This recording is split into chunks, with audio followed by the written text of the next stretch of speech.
شغالينك يا سكافرة. حرام عليكم، حرام عليكم. الناس سماها ايه؟ ولا انتوا شغالين على السياحه الصعبه؟ تعمل عمره مش هتعرف تعالج. حرام عليكم، هنعملوا ايه طيب؟ حرام عليكم. نفسك بقى خلاص. شركه مش محترمه علينا ولا على ارواحنا ولا على اهالينا.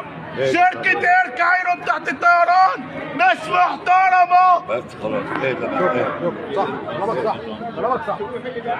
انتوا ما عندكوش استعمال لينا واحنا على ارضنا. اما الفوق هتعملوا فينا ايه؟ ولعوا فينا والله. هتعملوا فينا ايه؟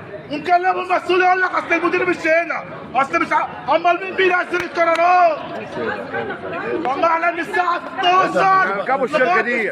الشركة دي مش هنركبوها. ايه؟ هنسافروا في الشركة دي اصلا. مش هنسافروا في الشركة دي. فتح تاني يومين تانيين لينا مش هنرجع في نفس الوقت. دلوقتي ابو سعد ماشي خلاص نهدوا بقى.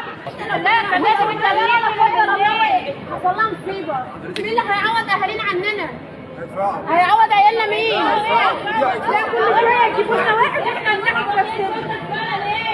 احنا مطلعين شركه زباله ليه؟ يركب معايا زباله ايه احنا؟ طالما بتقول في عقد زباله ايه؟ مفيش حد بيهمل، كله بيهدي وينيم وبس. عارف ان حضرتك هتروح هيجيبوا موظف تاني ويلا يلا والله العظيم بجد.